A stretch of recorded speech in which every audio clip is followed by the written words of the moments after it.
Welcome back to Natchez, Mississippi. Today, we're at beautiful Bontura.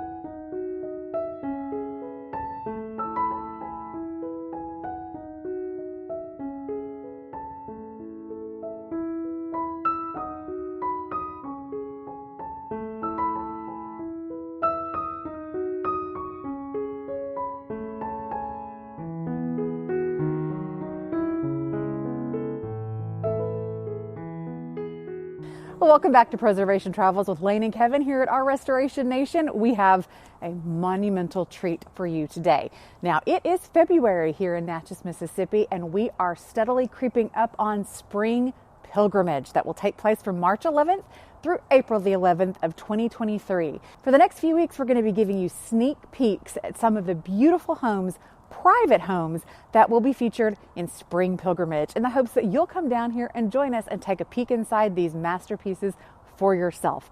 Today we have incredible Bontura, the home of Ruthie and Jim Coy, and as a special treat, we're going to have Ruthie and Jim take you through their home and its history today. So come inside and enjoy Bontura. Hello folks, my name is Jim Coy. I want to tell you a little bit about this house where I'm standing on the upper balcony. My wife and I bought this house, Bontura, in 1996, and it has a very interesting story. Now, it was built in 1851 by Robert Smith, and what he did to make a little money to build this house is he would go with his wagons and buggies to Natchez under the hill, which lays right on the Mississippi River here, and he would pick up passengers, luggage, maybe supplies for businesses in his wagons and carriages, and bring them from Natchez under the hill, up the hill into the city of Natchez. Now, he was so successful doing that in 1851, he was able to build this little Greek Revival townhouse here. This is not your normal Natchez antebellum mansion with columns and everything, but I want to tell you it's a very interesting story. Doesn't sound very interesting right now, but when I tell you that Robert Smith was a free person of color running a successful business in the Deep South before the Civil War, well, that gets interesting. It got interesting to my wife and I. So we started doing research on this gentleman, found out he was born in 1807, found him on a ship carrying slaves to New Orleans in 1823 when he was just 16 years of age. However, that ship's manifest showed that by his name, the word slave had been crossed out, and above it was written free person of color. Well, so we knew that he was a free person of color by the age of 16. Probably born that way, but we haven't proven that. Folks, he gets to New Orleans, and before long, as a young adult male, he's quite successful. He runs his own grocery business. He's buying and selling property, buying and selling slaves. Now, he buys one slave by the name of Annette McCauley, and he frees her. Easy for me to say, difficult for him to do, but he got it done. Now, Robert had a problem when he did that because the state of Louisiana had passed a law in the mid-1830s that if you'd been a slave and became a free person of color, you had 30 days to pack your bags and leave the state.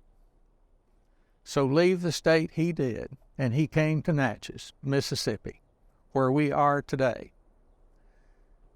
Well, when he got to Natchez, he had a little problem because they had laws here that wouldn't allow him to run a grocery business as he had done in New Orleans. but he was allowed to run a hack service, a taxi service, where he would go over the hill and pick up passengers, luggage, supplies for other businesses, coming off the steamboats on the Mississippi River, docking under the hill, and bring those articles up into the city of Natchez. And as I said earlier, he was so successful doing that he was able to build this house in 1851. Now, Robert did something else when he first arrived in Natchez. He got married. And guess who he married? Annette Macaulay, the slave he had freed in New Orleans. And they raised their family here. Now, Robert unfortunately died in 1858. But Annette, his wife, she continued to run this business for another 2 years. And then in 1860, she sold everything. House, supplies, stable supplies, horses, wagons, buggies, and moved her family to Valparaiso, Chile in South America. Sold everything to a Portuguese merchant by the name of Jose Bontura, thus the name of the house. Now, why would she do that? Well, 1860, right before the start of the Civil War,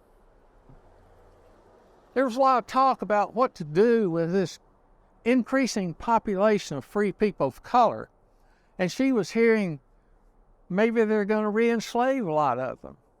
Or maybe they're going to continue to ship a lot to that country in Africa called Liberia, which was formed for that purpose by the American Colonization Society.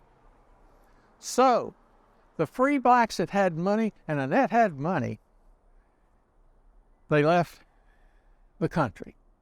They went to Canada, the West Indies, or in her case, to South America, Chile, where slavery had been abolished. So, my wife Ruthie and I feel very honored to take care of Robert Smith's house today.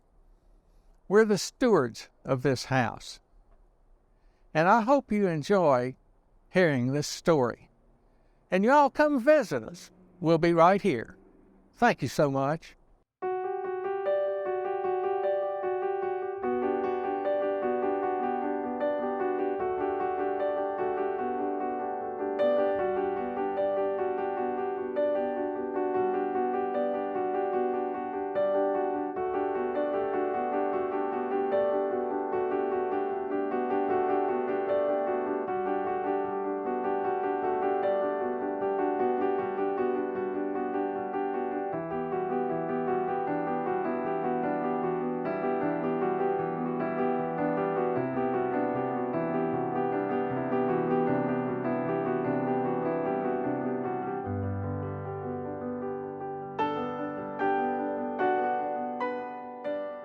Welcome to Bontura. My name is Ruthie Coy. My husband Jim and I have lived here since 1996, and the furniture in the house is a combination of both my family things from Natchez and his family things from Kentucky.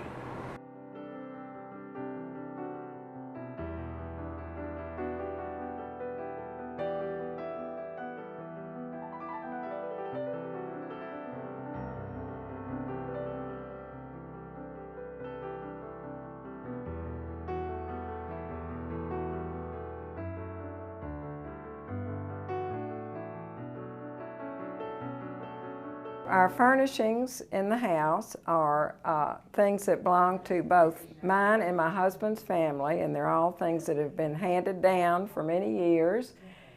For example, in the parlor here, 3 of the portraits are my great-great-grandfathers, different lines of the family. My sideboard came from my aunt and back from my Kentucky side of the family.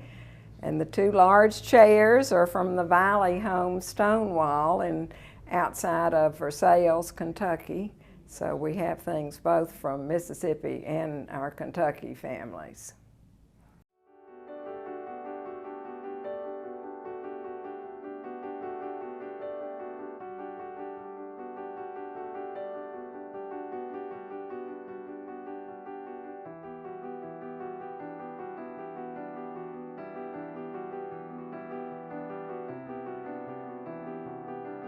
These pictures here are interesting because they're of several generations of the family, starting with Job Ruth, who's one of the original settlers here, and coming down to my great-great-grandmother, who lived to be 101, and I knew her, and she's holding me here, and she was born before the Civil War.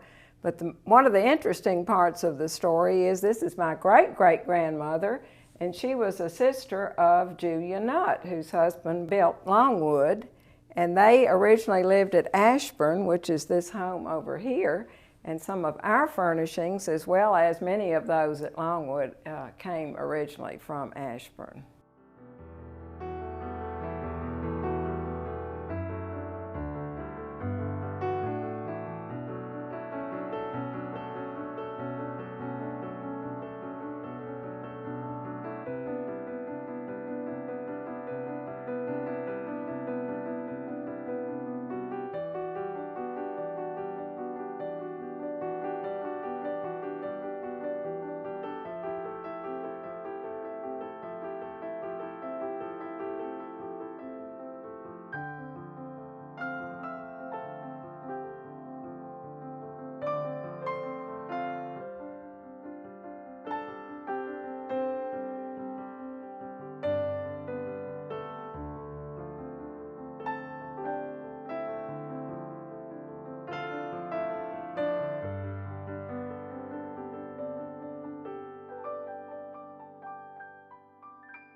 This large room, we speculate, is probably where the Bonturas would have fed their boarding house guests, but it's perfect for entertaining now, as you can see.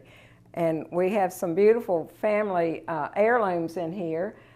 We talked about the house Ashburn, and this lovely Grecian sofa is from Ashburn, as well as the candelabra and the beautiful fish plate of china, and the rest of the china's in the cabinet there. And so we're fortunate to have these family mementos we can tell about. So this portrait is Captain William Britton, and he was actually a sea captain from Bristol, England, and stories are of him sailing the seven seas. He was captured by pirates. His ship was sunk in a hurricane. He actually had a lion for a pet once, and that's what our lion is representing here. He was quite a character, and there's a large family descended from him now, and we still have some of his seashells as well as his furniture, and someone in the family has his wonderful sea chest.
Well, if you folks would run into somebody from Kentucky like me when you're here in Natchez back in the 1800s, he may pull out a little instrument like this and just start playing it.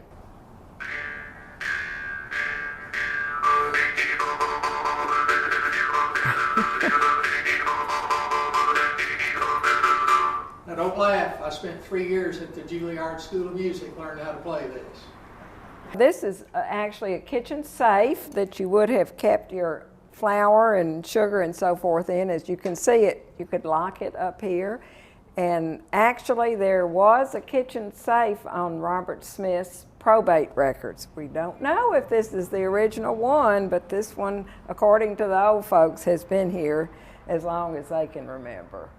This bar is from the Blue Cat Club, which was under the hill, where the story was if the plaster fell on your head, you got a free drink. Actually, it was like a speakeasy because you had to have a card to get in.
This is the original doubled two-story privy that Bontura built for his boarding house guest.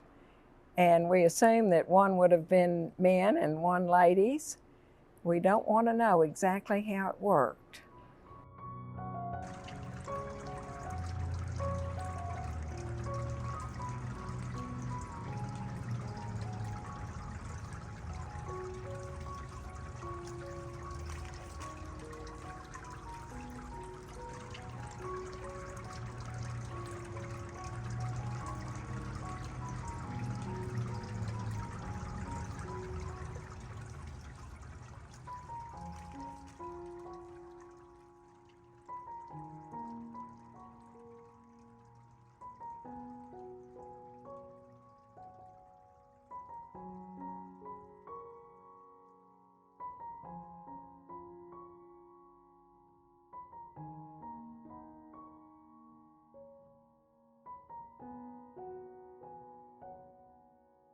You can see here how it was built as an inn and a boarding house because each room had its own door and windows, and that applies to the whole back addition that Joseph Bontura built onto the house. And now over here, these are called jalousies, and all of the old houses had these on their galleries to keep the sun out. We're one of the few remaining houses that still has them because with the advent of air conditioning, they weren't needed so much.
We hope you've enjoyed this behind the scenes look at Bontura today. We thank our hosts, Jim and Ruthie Coy, for opening their home to us, and we invite you to join us here in Natchez, Mississippi. Don't forget, March the 11th through April the 11th, many homes like this, private homes that are never open, will be open for public viewing for Spring Pilgrimage. You can buy your tickets to Spring Pilgrimage at natchezpilgrimage.com. Again, that's March 11th through April the 11th of 2023. This is 2023. Thank you for joining us on Preservation Travels with Lane and Kevin here in beautiful Mississippi, and we'll see you next time.